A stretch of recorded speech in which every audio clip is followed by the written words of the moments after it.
Greetings and salutations.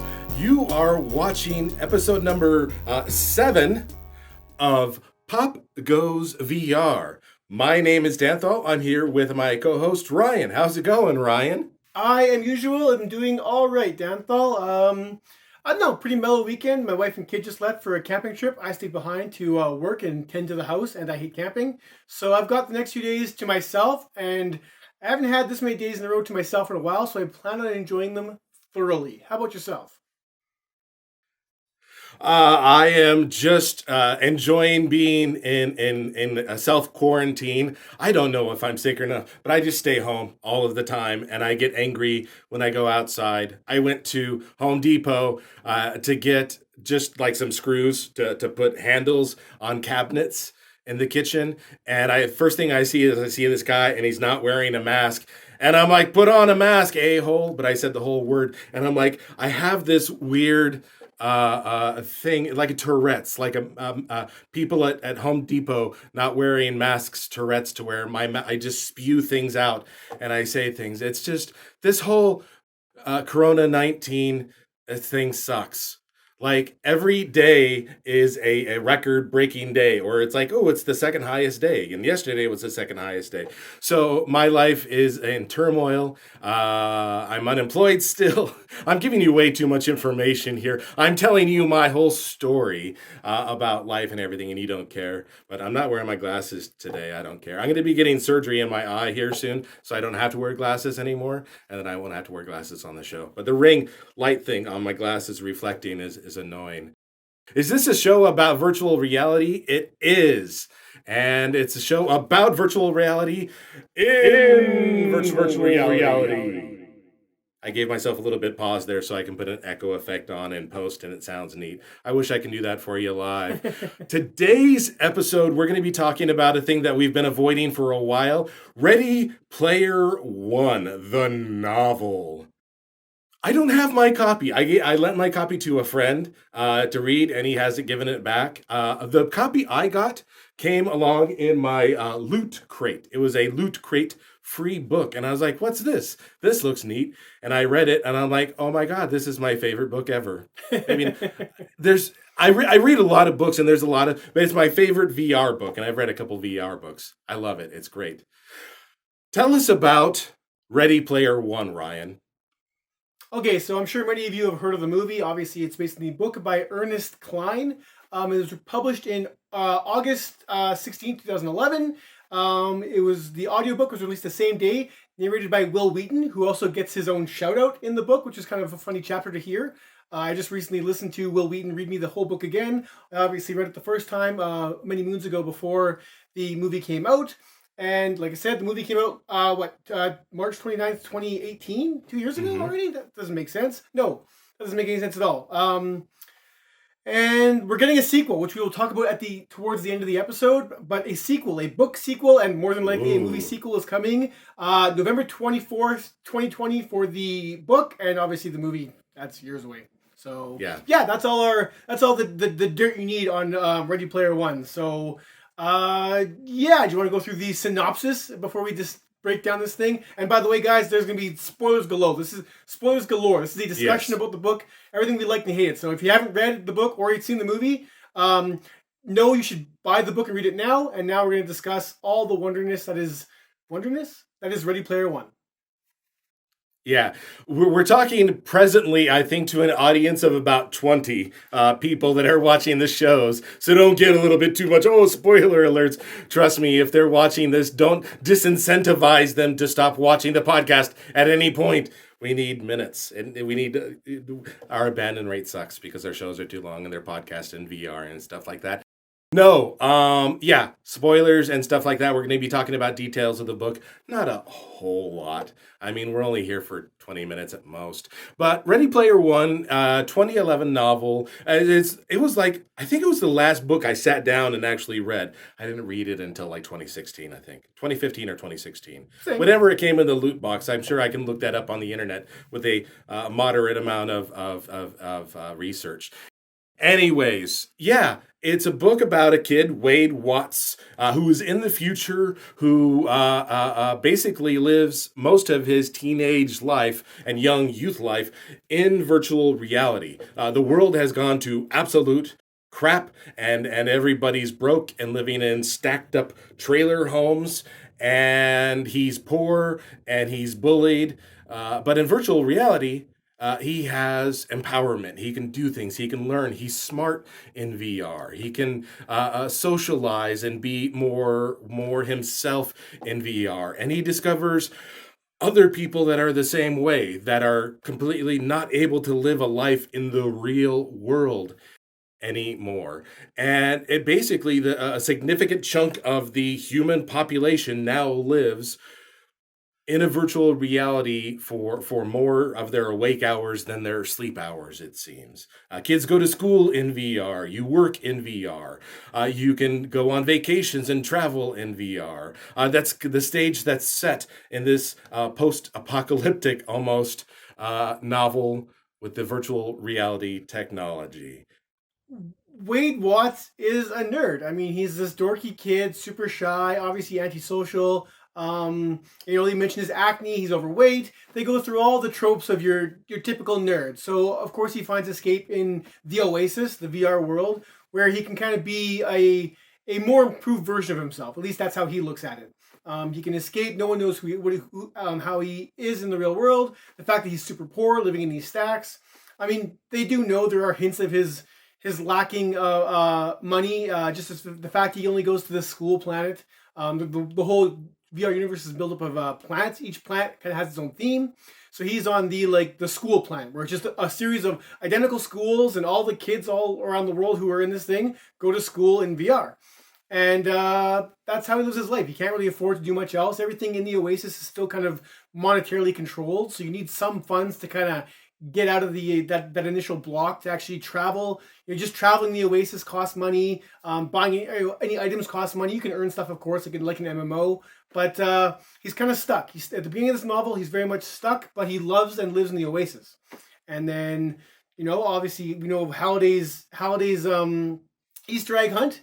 And he's been a gunter, an egg hunter, who's been trying to find the first clue in the series of 3 clues to basically get control of the Oasis. Mm-hmm. And that's kind of where we start the story, with him just obsessing over possibly maybe winning this championship or this tournament, whatever you want to call it, and becoming more than what he is now. Yeah.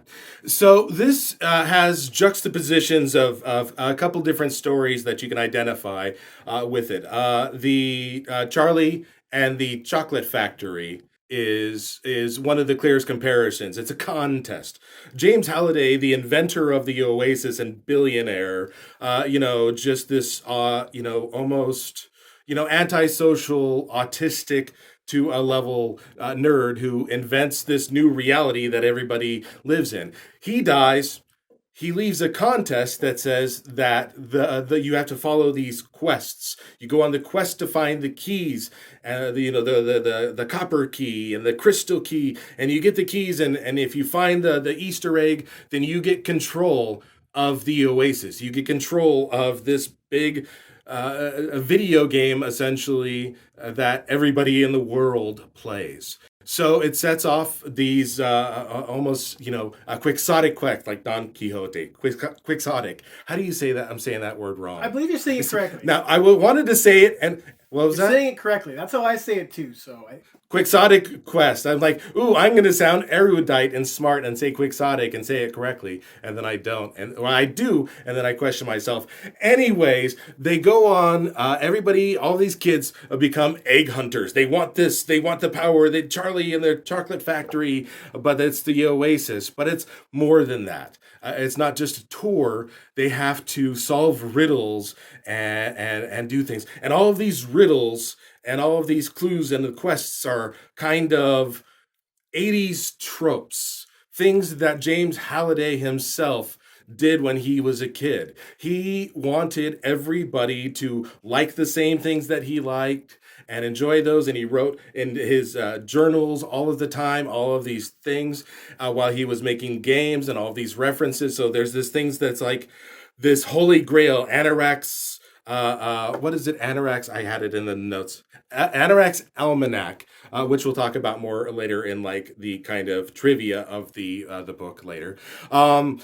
Everybody reads that and they study it and they find the hints and the clues to get them through the quests. So Wade Watts then ends up meeting others, Artemis, and she's also an egg hunter, and he has this kind of crush on her because he's been following his blog. So the novel is very much teen centric in that way, that you got this teenage love that's going on in the background as well. It ends with I don't know how much we want to spoil it if we just tell you what the end is, but very satisfying ending, very much an ending that was like, oh, there might be more. Here's this other thing at the end of the book that's this big deal that you can do, and then we don't see a sequel for a long time. But some novels are like that. You imagine what happened after the book and you think about it for a while. This book definitely got under my skin. I physically read it and I listened to the audiobook at least 5 times. Because I listened to it when I'm like on a treadmill or exercising, which you can tell that was a long time ago that I was on a treadmill exercising. But I've listened to it the audiobook 5 times. I love it. It's like a record album to me because I know it so much because I've listened to it over and over, and I plan to listen to it again. Yeah, definitely one of my favorites. One of the things that it's like, yes, VR. They're talking about VR now. It's current. We don't have to talk about Tron or the Matrix or Snow Crash or Neuromancer anymore. We have new stuff that's now and current and ongoing, and I was very excited by the book. The book came just at the right time for VR's resurgence. Maybe a little bit early, 2011, 2016, but it led up, and the book needed a little bit of time to get popular. Definitely a popular book. Yeah, like I said, it's a love letter to gamers and gaming in general. And like you said, it's all about 80s tropes. There's obviously movie references as well. And it's as a kid I grew up in the 80s. I was born in the early 80s, so I kind of grew up then. I wasn't really aware of the pop culture like I am now.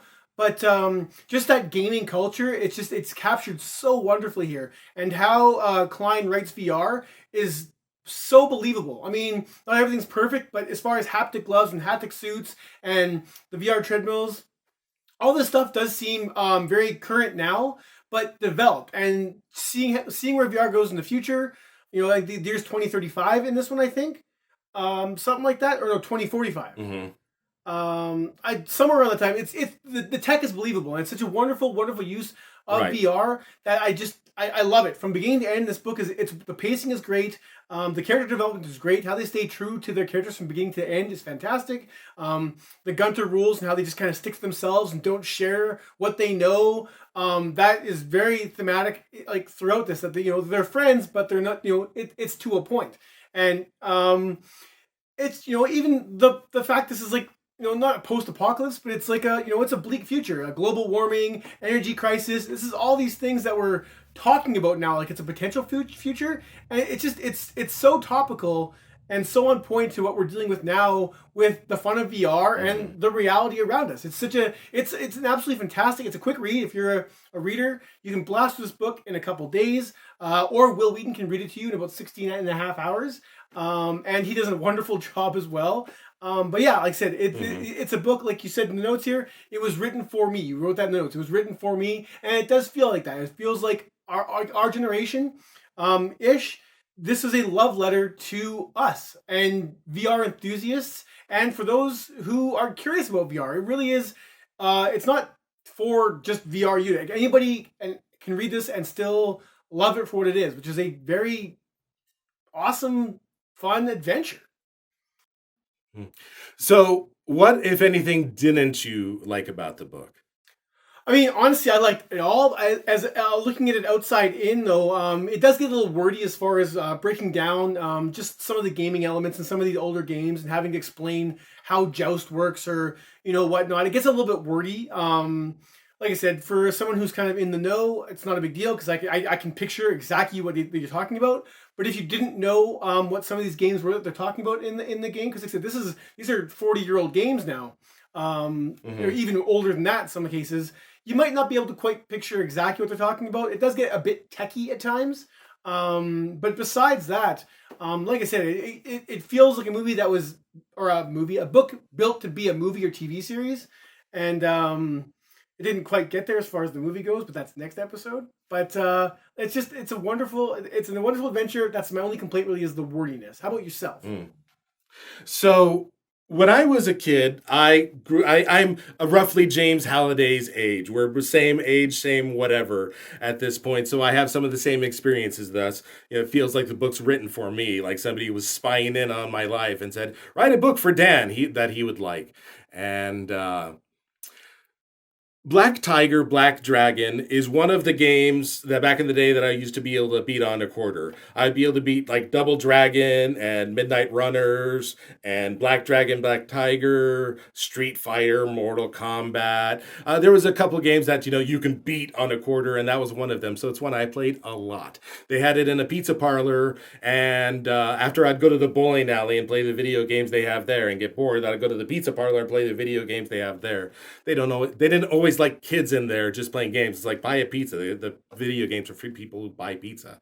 Anyways, so I played Black Tiger a lot and beat it. And in the book, they say that it takes 3 hours to beat. And they say it twice. And I'm like, it does not take 3 hours to beat. You can beat that game in 40 minutes. Easy. 30 minutes if you were, maybe not 30, but it wasn't too hard. You can get through it. And I knew that's the thing. I was so intimately familiar with the game, having beat it so many different times as a kid, that I'm like, it doesn't take 3 hours. No! And that's the only part of the book I didn't like. There were some parts that I really did like. My favorite part is when he lets himself get caught by IOI, the evil corporation, and works for them as tech support. Because when I read this book, I worked for an evil corporation and did tech support. I'm like, this is another reason this book is written for me. Like, all of the things he was talking about was like, that's me. This book's like another piece of evidence that I'm the only actual human in the universe, and everybody else is a figment of my imagination because I'm living in a virtual reality. Yeah. Anyways. Tell us some trivia. You had some interesting trivia that you wanted to talk about. The actual contest that was based around the book when it came out as a promotional kind of thing.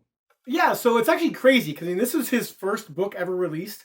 And they got a really crazy promotion that basically you had to find these 3 clues, very much the same as the book. And, and if you did this, you won a DeLorean.